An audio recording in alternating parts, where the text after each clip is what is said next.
नमस्कार, आप देख रहे हैं 4PM न्यूज नेटवर्क और मैं हूं आपके साथ स्नेहा सिंह। भारतीय जनता पार्टी ने लोकसभा चुनाव के लिए एक और लिस्ट जारी कर दी है।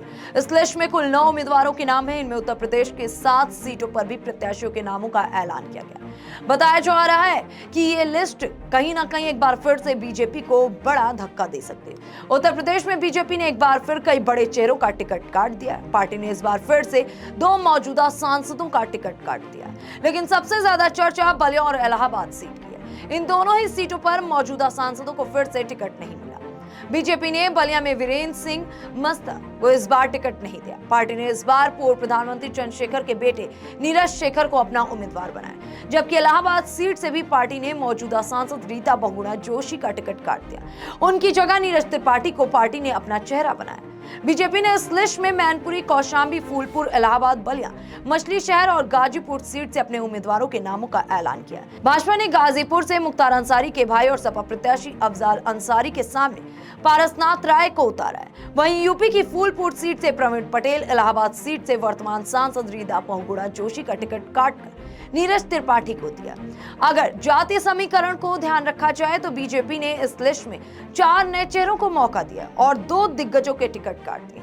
बीजेपी की इस लिस्ट में रीता बहुगुणा जोशी का टिकट प्रयागराज से काटा गया। वहीं बलिया से वीरेंद्र सिंह मस्त का भी टिकट काट दिया गया। वहीं जाति समीकरण की बात करें तो भाजपा की 7 लोगों की इस लिस्ट में 2 ठाकुर बिरादरी से, 1 भूमिहार, 1 ब्राह्मण, 2 अनुसूचित जाति और 1 कुर्मी बिरादरी को टिकट दिया गया।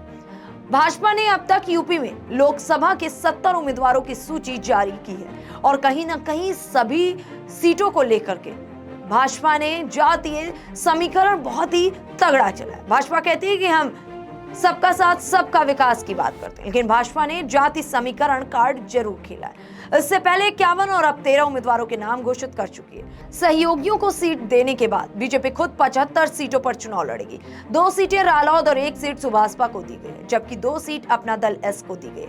ऐसे में बुधवार यानी कि आज भाजपा के एक कोटे की शेष बची 11 सीटों में से 7 पर उम्मीदवार की भी ऐलान हुआ है। उत्तर प्रदेश में अभी भी भाजपा को 5 सीटों पर अपने उम्मीदवारों के नामों का ऐलान करना है। जिन सीटों में भाजपा को ऐलान करना है उनमें ब्रजभूषण शरण सिंह की कैसरगंज लोकसभा भी शामिल है, जो अपने आप में बहुत ही चर्चित सीट है। लेकिन फिर भी बीजेपी उस सीट को लेकर सोचने पर मजबूर है और उस सीट पर इस तरीके से अभी चर्चा जारी है कि बीजेपी नाम ही नहीं ले रही है। आज सबको इंतजार था कि जो सीट के नाम आ रहे हैं उसमें कहीं ना कहीं कैसरगंज का भी नाम शामिल होगा, लेकिन ऐसा नहीं हुआ। आखिरकार क्या बड़ी वजह है, क्यों इंतजार करा रही है बीजेपी कैसरगंज सीट पर, या फिर ये कहें कि ब्रजभूषण शरण सिंह बीजेपी को इंतजार कर रहे हैं। एक तरह तो ब्रजभूषण शरण सिंह के बयान चर्चा में है, दूसरी तरफ ये कहा जा रहा है कि ब्रजभूषण शरण सिंह दमखम के साथ चुनाव प्रचार भी कर रहे हैं। लेकिन अगर ब्रजभूषण शरण सिंह को ही इस बार टिकट देना है बीजेपी को, तो बीजेपी इतना लेट क्यों कर रही है? और याद है कि बीजेपी अगर ब्रजभूषण शरण सिंह को टिकट देती है तो कहीं ना कहीं राजनीतिक गलियारों में हलचल तो जरूर होगी।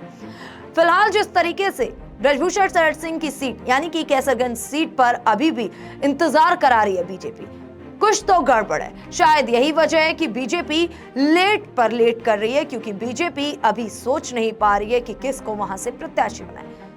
हालांकि ब्रजभूषण शरण सिंह पूरे दमखम के साथ मैदान में, ब्रजभूषण शरण सिंह का कैसरगंज में एक अच्छा खासा दबदबा भी माना जाता है, लेकिन ये दबदबा इस बार कायम रहता है या खो जाता है, ये तो वक्त ही बताएगा। फिलहाल ऐसी तमाम बड़ी अपडेट्स को देखने के लिए बने रहें 4PM न्यूज नेटवर्क के साथ।